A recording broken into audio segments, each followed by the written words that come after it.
Hello, welcome back, everyone. I'm back in the studio, as you can see, and never a slow news day. Wow, it was great to be away. A little tricky at times, a little tricky to bring this live show to you, but you know that I'm never going to miss it because when we've got lots going on, if I can be there, I will be there. Traveling on Friday, but back in the seat now on Monday. And sure enough, we've got all kinds of things happening. Jasmine Crockett landing in a new bit of trouble. Pam Bondi is after her. And it's like the woman just doesn't get it, right? Because no sooner did Pam Bondi say, hey, you know what? This is a warning. She came out and then started suggesting there be some kind of assault on Ted Cruz. We're going to get to that. We've got Stacey Abrams to talk about because she's got a new set of troubles now. The IRS is going to be on her tail with a new investigation. So we're talking DOJ, we're talking FBI, and we're talking IRS. Wow, fun to be Stacey. We got deportations rising despite what's going on with the judge. The appellate court just heard the case, and this appeals judge, she is a nut job. I am going to show you some of what just went down there in court today. We just got the sound in. Meanwhile, Snow White bombing at the box office. I told you it would. I told you it would, right? Welcome to the program. I'm Trish Regan. Wow. New allegations against Georgia's very own Stacey Abrams. You remember the woman who ran for governor, and when she didn't win, she couldn't accept it?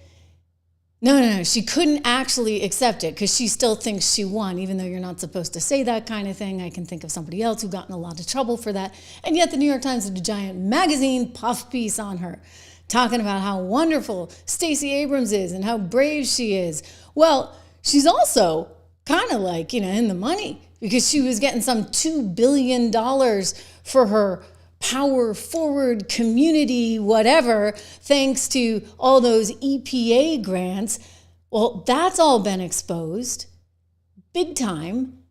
And so she's under investigation by both the FBI and the DOJ for that. But then there's this little number. Okay, so she had a nonprofit that she was running, of course, a nonprofit. And in this nonprofit called the New Georgia Project, she was allowing people to donate. And then she was going out and using that money for her campaign, which is just a no-no. It's not something you can do. So the representative from Missouri, he's a Republican, he's a congressman on the Ways and Means Committee, he's actually chairman of the Ways and Means Committee. He just sent the IRS just a few hours ago, today, a letter saying, okay, we need to investigate this woman. And not only do we need to investigate this woman, we need to make sure that this woman loses her tax-exempt status, which is this coveted thing, right? If you're a nonprofit. But it shouldn't even be that coveted. It's basically just normal business transactions. In other words, we have established rules for charities and nonprofits in this country, and you can use those donations that people are then able to tax deduct from their overall income, and you can use those to go out and do good things in the community. But if you're using that for your political campaign, it's just not legal. It's just not done. And so they found out that she had $4.2 million worth of campaign donations that she was then using through this, or, however you want to call it, washing it through this New Georgia project. But again, you can't, just to make this really, really clear, and you know what, we're going to go to TurboTax and take a look at this because TurboTax has a rule on it. It says, are political donations tax deductible? Unlike charitable contributions, political contributions, where the candidates, parties, or super PACs, they are not tax deductible. They say usually tax deductible. Well, let me clear it for TurboTax. They're not tax deductible. Charles Schwab will tell you that. Take a look here at their website. Are political contributions tax deductible? The answer is no, okay? So Stacey, I don't really know what to tell you. You can go over to the IRS's website, and what do they say? Under Section 501c3 organizations, the IRS tax code says that you cannot actually, directly or indirectly, have any of that money go to a political campaign. And what did Stacey do? According to the Georgia Ethics Committee filing there, she took $4.3 million worth of money that was going to, making everything so much better in the world via her nonprofit. And she took it and she put it into her campaign, which is a big, big no-no and actually could put her in a whole lot of trouble. Look, the other thing is big too, right? The $2 billion the EPA has given her for new stoves in certain communities there in Georgia so she can show people how to cut their electricity bill. A lot of suspicion around that one, whether that was really just a disguise of buying votes, right? That's the concern, as you know, on that one. But this one's a little bit more straightforward and a little bit more simple. We have an IRS tax code. Stacey Abrams took money from her nonprofit and put it over, per the Georgia ethics complaint, $4.3 million worth of contributions, put it over into her campaign. That is not allowed. So now you have the Missouri lawmaker again coming out, head of the Ways and Means Committee, saying he wants an investigation and he wants the IRS right now to take away that tax status. In other words, could she do it again if she did it before? Again, I just want to point out, this is new, this is fresh, this comes on the heels of the other problems she's got going on, both with DOJ and FBI, because they are launching investigations into this power forwards community that was getting $2 billion from the EPA. You know this story. Lee Zeldin has been talking about this, the new head of the EPA, because he's cutting off all these grants and he's changing the rules here. Apparently, President Biden, conveniently in 2024, put in all these initiatives, or money into initiatives, I should say, including $2 billion in your taxpayer dollars that was handed over to Powered Forward Communities, which was that organization linked to Ms. Abrams, even though that organization, I guess, only got $100 a year before, and they didn't even know how to do basic things like fill out tax forms, etc. So what were they doing getting all this money all of a sudden? Well, Stacey went on to MSNBC about a week ago and tried to explain it. All she did was dig herself in even deeper. I guess now we know they were just buying new appliances for people, showing them how they could cut their energy bill in half. Here we go, Stacey Abrams. One of the ironies of the attack on you, and I'm going to play what he did, was that my understanding is the program at the source of this whole thing is a program to lower costs for people. Do I have that top line correct? You have it absolutely right. Okay, so I'm gonna play what he had to say, and then I'm going to ask you to explain what the program is that was such an obvious, ludicrous laugh line for the Republicans there. Take a listen.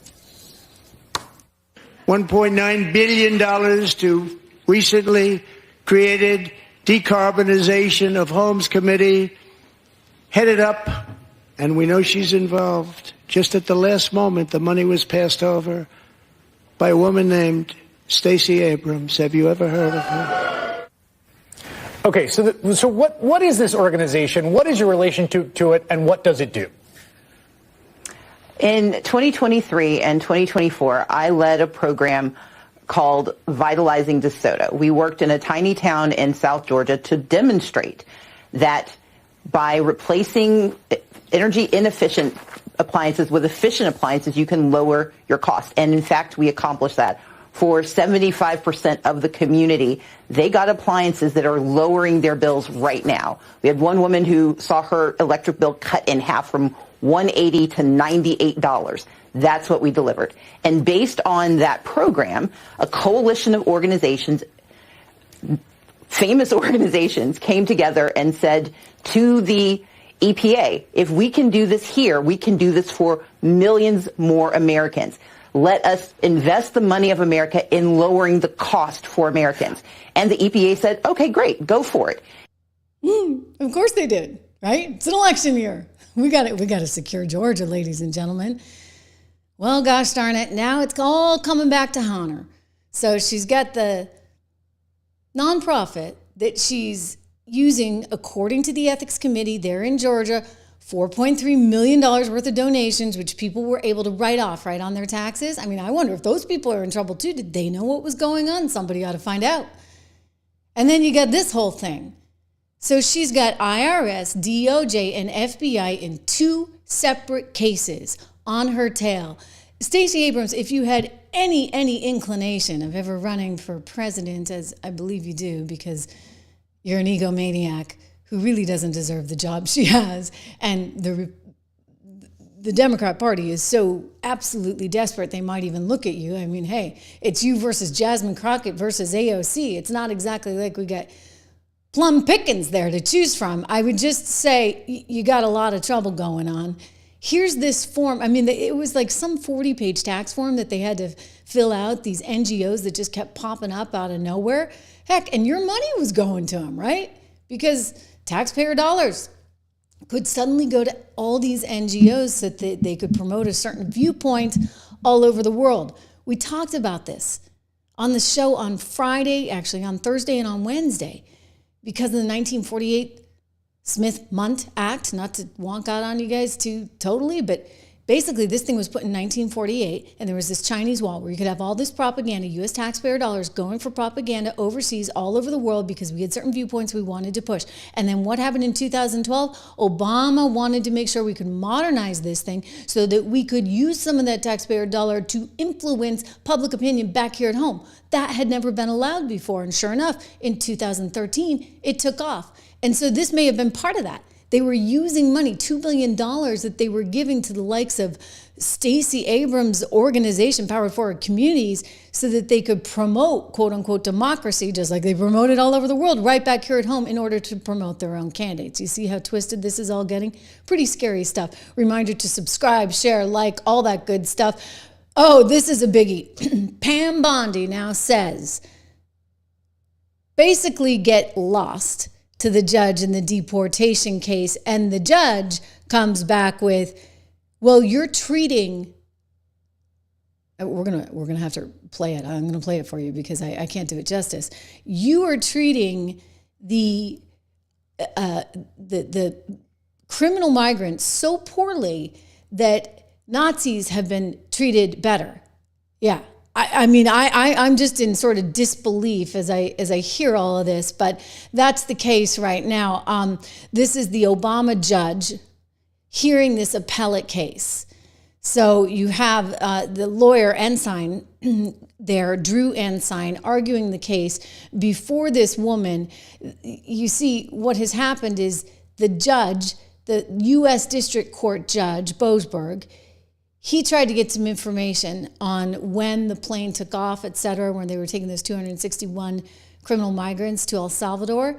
And when he did that, it kind of just launched this whole thing, including this particular lawsuit where you have 5 migrants coming forward that have been flown to El Salvador, and they're suing the Trump administration, and they've got the American Civil Liberties Union basically there with them, and American Civil Liberty Union, ACLU, is defending Boasberg temporary restraining orders. So the administration has then sought some clarity on this. And they're like, wait a second, you know what? This is the President of the United States. We feel that we have the right to enact this Aliens Enemy Act of 1798 because we have enemies within the country that want to do us physical harm. Venezuela is not a friend, it is a foe. Therefore, shouldn't we be able to do this?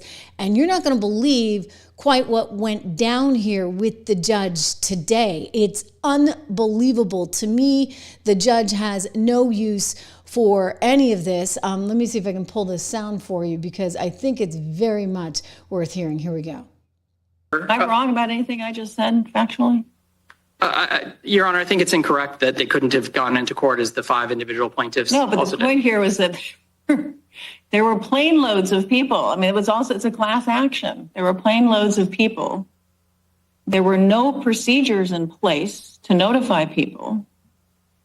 Nazis got better treatment under the Alien Enemy Act than has happened here, where the proclamation required the promulgation of regulations. And they had hearing boards before people were removed. And yet here there's nothing in there about hearing boards. There's no regulations, and nothing was adopted by the agency officials that were administering this. People weren't given notice. They weren't told where they were going. And they were given, those people on those planes on that Saturday had no opportunity to file habeas or any type of action to challenge the removal under the AEA. And you've agreed that 2 of those airplanes, people were removed under the AEA. What's factually wrong about what I said? Well, Your Honor, we certainly dispute the Nazi analogy, but more importantly, the fact is that individual plaintiffs were able to file habeas in time in order to secure relief. Wait, what individual plaintiffs were? The 5 individual plaintiffs That's not my question. My question is there were a lot more people. They wanted to bring a class action. They had to have some named plaintiffs. So 5 people filing habeas doesn't help everybody else on 2 airplane loads. Correct? And my question to you is, and you said those 5 didn't get put on the airplanes. So as to the 2 airplanes that I think you just agreed involved removals solely on AEA grounds, on Saturday, the very short time of the proclamation's publication, had no opportunity to file for habeas or even notice as to the grounds on which they were being removed. Am I wrong about that? I think so, Your Honor. The fact that 5 individual plaintiffs did file habeas and did get relief indicates that they could. I don't think you're answering my question. You know, what was amazing about all of this, I got to say, is that this woman didn't let him talk. So this went on for about 2.5 hours, and she actually would not let him talk. It was very clear where she stood on all of this, which I find really, really troubling. Like, you know, these judges are kind of out there in left field. They've got their agendas. She's appointed by Obama. She's got a very different point of view. And she made that clear over and over and over again. I want to play a little bit more, just another short excerpt.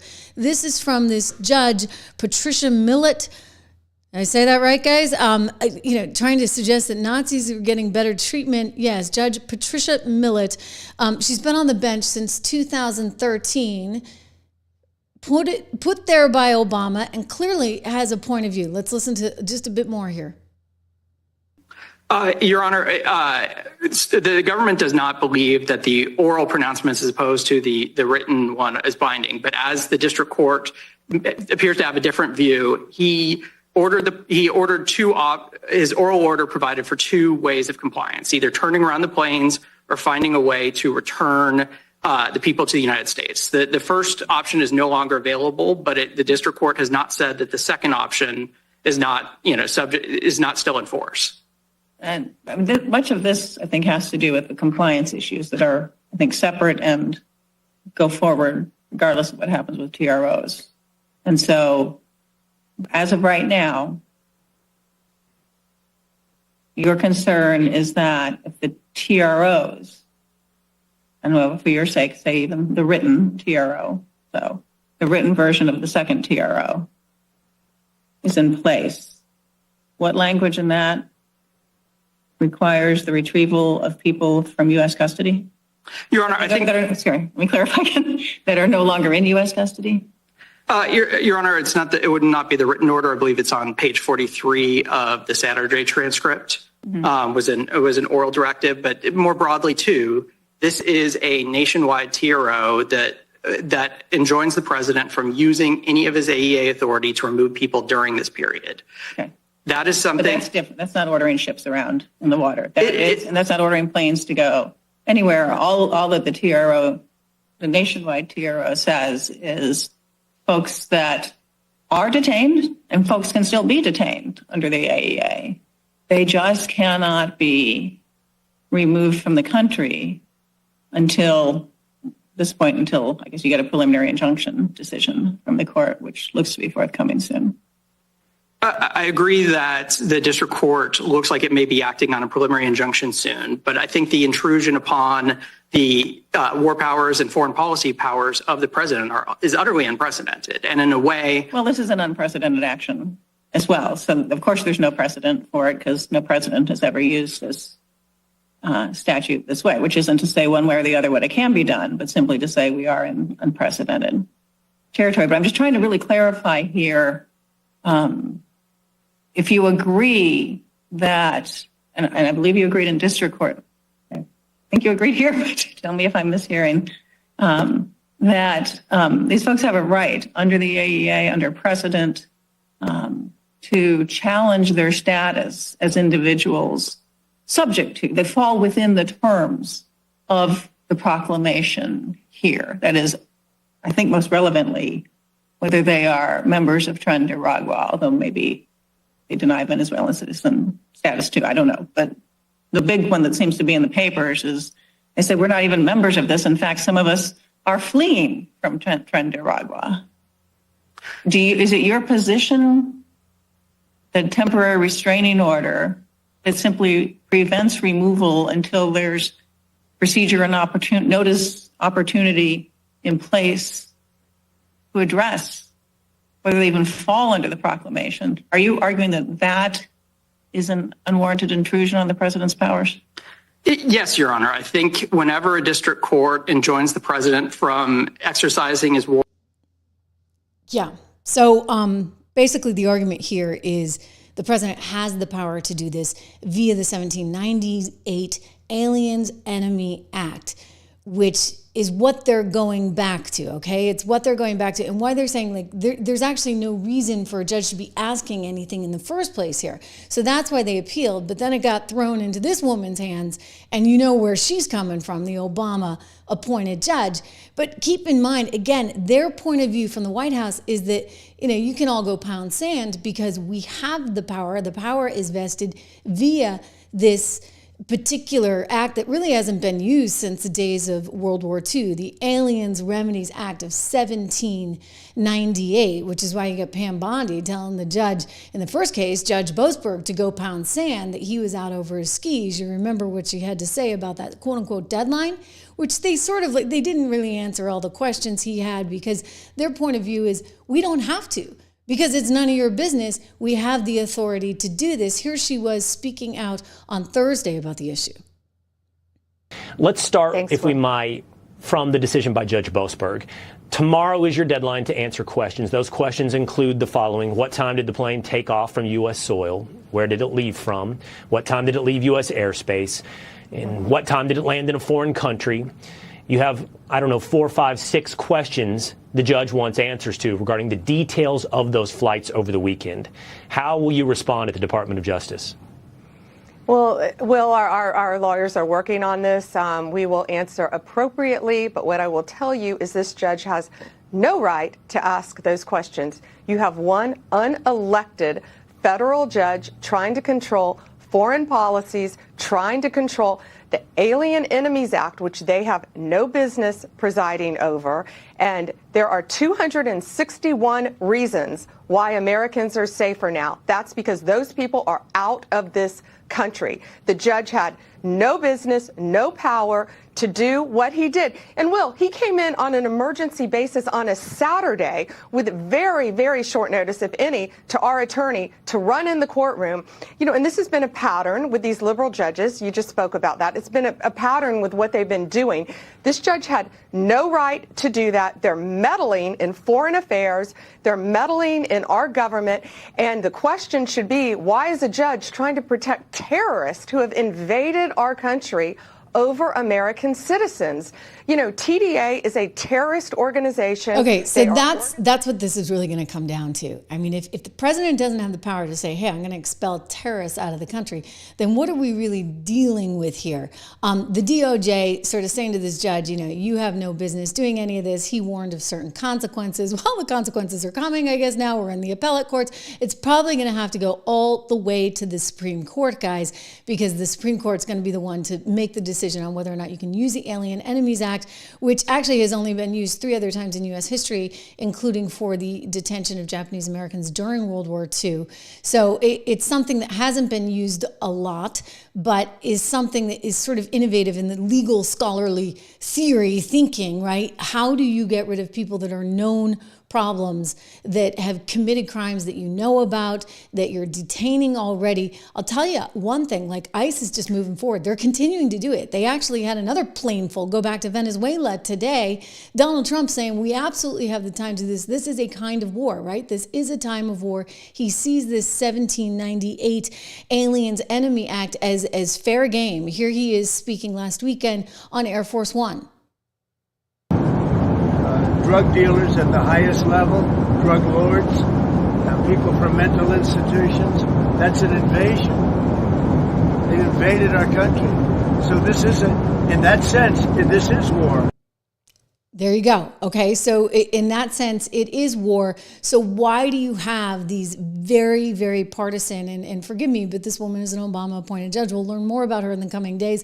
We've learned some things about Beaupart. I mean, look, his daughter works for one of the NGOs that's losing money. I don't know whether that's here nor there, but may reflect some bias, the flip side of it. Edgar, good to see you back in the house, as well as spirit-filled. I have some of it. You know what? I'm just going to tell you something. I do appreciate all the support. You have no idea. We are totally independent here. We are totally independent, and isn't that great? I mean, we do have our sponsors. I got you guys, right? And then we've got American Heart for Gold. So if you're going to buy gold, go take a look at these guys. Really good team, and they help bring you this show for free every day. You can go to trishlovesgold.com, sign up there, trishlovesgold.com, up to $15,000 in free silver for friends of the show. Text Trish to 65532, 65532.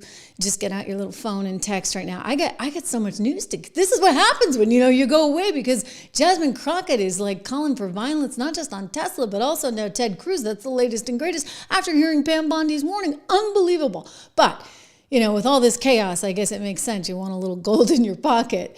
Gold went down today. I actually bought a little bit, as I always do when it goes down a little bit, because I'm a long-term believer in this one. A few other things I'm a long-term believer in as well. You can find out more about that at 76 Research. But go check out trishlovesgold.com today. As for all the other things that I do believe in big time, go to 76 Research. Use code word dollar. My investment research newsletter. I have all my opinions. It's together with my dear friend Rob Horton, who managed billions of dollars on Wall Street for 20 some odd years. So between the two of us, we kind of got it going on, and we know what's working. And I want to be able to impart that knowledge however I can with you. So gold is one of those things that's working. Go to trishlovesgold.com. And then if you want more information on these markets, go check out 76research.com. I'll tell you one thing, guys, they're continuing to move forward with these deportations. Tom Homan, he's already said he doesn't care. They sent another plane worth some 200 and some odd criminals back to Venezuela today. Another flight every day. Teams are going to be out there every day. Every day, the men and women of ICE are going to be in the neighborhoods of this nation arresting criminal, illegal alien, public safety threats, and national security threats. Lawrence, you're not going to stop us. We made a promise to the American people. The President Trump has made a promise to the American people. We're going to make this country safe again. And they were sent a mandate. So, by the way, I should point out, border crossings down 95% since Donald Trump came into office. And this mandate is really, really clear.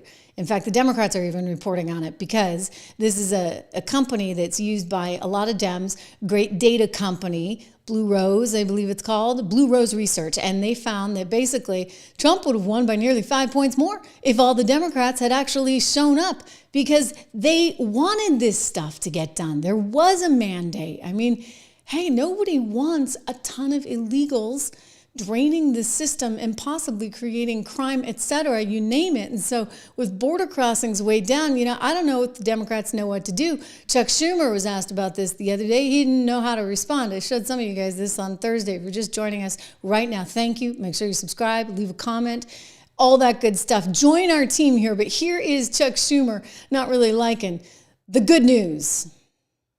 Evidence that Trump's border policies are working? Is he handling the border well, you think, sir?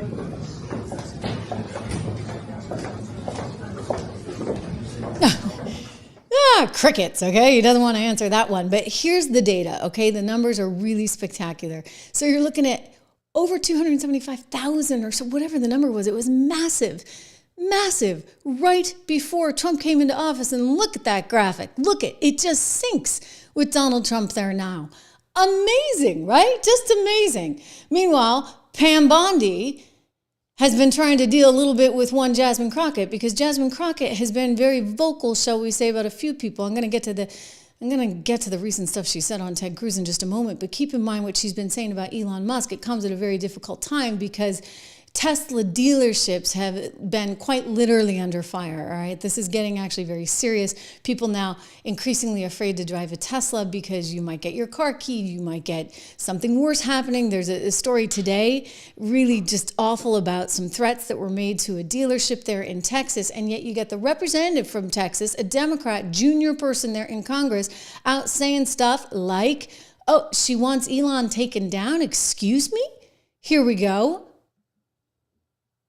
Thank you so much, Annie. And I won't hold y'all, because I know how much people love to listen to politicians. So I'll make sure that I keep it short. But I am truly here for very selfish reasons. Starting with, on March 29th, it's my birthday. And all I want to see happen on my birthday is for Elon to be taken down. Yes. Whoa. Okay. So what does she mean by that? I mean, you've got lots of problems happening now with Tesla and Tesla drivers. And she's gone out about, these people, they only understand money, etc. Well, Pam Bondi had a message speaking on Fox over the weekend for her. Jasmine has since today responded moments ago, but first understand what Pam was saying. Basically, you know what, honey, we can lock you up for this, so tread carefully. Now you have this Congresswoman Crockett who is calling for attacks on Elon Musk on her birthday. Let's take him out on my birthday, she says. And yet she turns and says, oh, I'm not calling for violence. Well, she is an elected public official. And so she needs to tread very carefully because nothing will happen to Elon Musk. And we're going to fight to protect all of the Tesla owners throughout this country, and it's this basic safety. Once again, domestic terrorism is going to come to a stop in our country. Yeah, it needs to. Clearly, you can't have a representative there in Congress calling. This is crazy, right? Like that she actually said this. And now she's like, oh, I can say this because of J6. There they go. They go right back to the well. Here's her response moments ago on MSNBC. Watch. Just in case the slow people listening decide to clip this up later, I just want to say that I have never promoted violence whatsoever, yet I've also never made excuse for those violent actors such as the ones on January 6th. So Pam Bondi, if you have an issue with terrorism, maybe you should talk to your boss about locking back up those guys that he let out that participated in January 6th. Okay, so she's trying to turn it all around and bring it all back to J6 because somehow J6 now enables her to go on and on and on about anything she wants, right? And call for violence wherever she sees fit. I'll tell you, this woman is for sure a problem, for sure a danger, and they're gonna do something. They're gonna have to do something because here she is saying, "Oh, I never call for violence," but as much as Jasmine Crockett wants you to think she never calls for violence, no sooner did she say that we found this little number. Here she is speaking out on some kind of podcast about how important it would be to just punch Ted Cruz. Just punch him. You just get to, quote, take him out, right? This is unbelievable. Unbelievable. Watch. I think that you punch. I think you punch. I think you're okay with you okay with punching. I think, and I love Colin. And I think towards the end, he started to punch a little harder. But, it's Ted Cruz. This dude has to be knocked over the head, hard, right? There is no niceties with him, at all. You go clean off on him, right? I almost don't have words. This is what we have degenerated into. And this is who the Democrats are holding up as their new star. This is the woman that they think can take over the Democrat Party if they don't have Stacey Abrams or AOC, who, by the way, Bernie Sanders apparently has no use for. Are you kidding me? She goes after Ted Cruz. She's a member of Congress. I just think that somehow there's got to be some kind of penalty. Maybe they censure her for it. Maybe Pam Bondi arrests her because she's actually threatening a U.S. senator.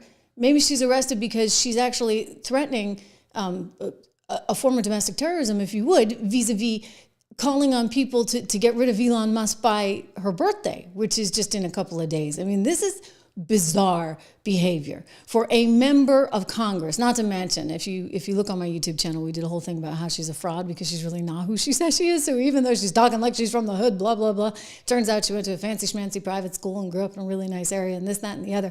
She's not quite who she says she is, but she's trying to use certain rhetoric to try and appeal to a group of people that she thinks she can somehow rile up. And this is not healthy. It reminds me back when, sort of Black Lives Matter took over in the summer of 2020. And some of the DEI initiatives that came out of that were a direct result of, okay, well, we have to appease people because they were lighting the streets on fire. Not just so to speak. This was actually happening. And yet everybody's like, oh, these are nonviolent protests. It's perfectly fine. How is it that Crockett can say things like this? But if anybody else says anything like this, you're going to be in a massive amount of trouble. Can you imagine if Ted Cruz said something like that?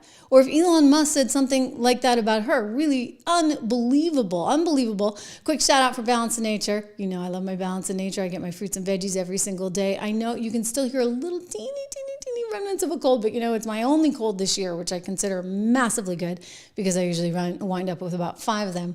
And I have a big family, 3 kids, and everybody's always sick. So this is because of them, because I actually finally have gotten my vitamin D. I've actually finally seen my vitamin D levels go higher, and it's a direct result of this. It's not, well, yes, I was away. I did get a little bit of sun, but not enough to justify what I saw this like a couple months ago, when suddenly, after taking Balance in Nature for nearly a year, my vitamin D levels improved dramatically in the blood work that tells me such. So I was very, very happy to see that, and I credit these guys. You can get Balance in Nature yourself. You can get this for 35% off. Go to 1-800, go to the website, use code word Trish, or call them at 1-800-246-8751, 1-800-246-8751. So Snow White, Snow White reviews are in. Snow White, how shall we say? Data points are in, because we now know that it was a flop. Like, it was a really, really, really bad flop. Now, the things I do for you guys. I went to Snow White over the weekend. I took my kids. I'll tell you, I'm not sure who was more bored, myself or the kids, or the other kids in the theater. I mean, they started throwing popcorn in various places. They're talking to each other. No one liked this movie. This movie was boring. This movie was bad from the very beginning, with the musical numbers that were no good. They seemed like they were written by AI. It was like, can we manufacture a little Disney song? And sure enough, this thing was a disaster. It only made $43 million at the box office, which is really bad for a movie like this. I don't have the numbers at the top of my head, but I want to tell you, Cinderella, which was a number of years ago, don't forget how much inflation has happened, so it was somewhere around $65 million over the weekend, and in today's dollars, that would probably be somewhere around 80 some odd million dollars. I mean, really? So inflation's been that bad. So as a result, I'm thinking they're really kind of down. That's what all the headlines that are coming in right now are saying. The Disney executives are so disappointed. But I'm like, what did you guys think? I mean, who did you look at casting? You cast Rachel Zegler, who immediately just poo-pooed the movie, on the red carpet, saying that she couldn't stand Snow White and the storyline, etc. You remember, right? I mean, the original cartoon came out in 1937, and very evidently so. There is a big focus on her love story with a guy who literally stalks her. Yeah. Weird. Super weird. So we didn't do that this time. So no prince, or a different kind of prince? We have a different approach to what I'm sure a lot of people will assume is a love story, just because we cast a guy in the movie. Right. Andrew Burnap, great dude. Yeah. It's one of those things that I think everyone's going to have their assumptions about what it's actually going to be, but it's really not about the love story at all, which is really, really wonderful. And whether or not she finds love along the way is anybody's guess until 2024. Okay. It was terrible. All right, so they lost $270 million. And then, by the way, I should add the extra $100 million in the PR. They spent all this money. They had to cancel the premieres. So I guess they had premieres that were happening, and then they had to cancel them. They went out and had her singing in a castle in Spain. I'm waiting on a wish beneath 1,000 treetops. And as the silver sky stops, I long to leave the walls behind me. Waiting on a wish, holding out for someday. Okay, that was the big signature song from the whole thing. That was probably the best song in the whole thing. Gal Gadot was fine. I kind of expected a little bit more. I couldn't believe she couldn't sing. She really can't sing, so she kind of talks her way through a song. Rachel is, whatever. She's fine. She's little Rachel from New Jersey who belongs back in the High School Musical, but somehow is now a very big presence on the international stage with a lot of political opinions. And because of those political opinions, I'm telling you, this was a disaster. It was a disaster because it was poorly written. It was poorly composed. It was just bad, and it lost everyone's attention. There was no complexity. It was miscast, as everybody has said from the beginning, but it also suffered as a result of one Ms. Zegler. I mean, they didn't know what to do with her all along, because they're like, how can you be ruining this? Spirit-filled, thank you so much. One of our favorites here on the channel. You prefer Alice in Wonderland. You know what? There's a lot of good classics that they could remake, I guess. And, as bad as it is to do the second, to do the remake and to try and wokeify it and everything, if you do that, you got to do it well. Like, you can't just throw something out there. It's really just another example of Disney dumping on the public. This is what they do. They dump on you over and over and over again. They give you a crappy product. This was total crap, and they think that you're going to go spend all the money. I had to do it for work, right? I wanted to be able to at least accurately report on it, but I don't think people are going to go. I really don't, and I don't blame them. I don't blame them at all. I mean, why waste your money on that? You're better off buying gold, shall we say, right? American Heart for Gold. TrishLovesGold.com. I encourage you to go there and check it out. Or you can text Trish to 65532 up to $15,000 in free silver. And if you really want to know what I'm looking at as well, in addition to gold, because I do like gold a lot, go to my website, 76research.com. Use code word dollar.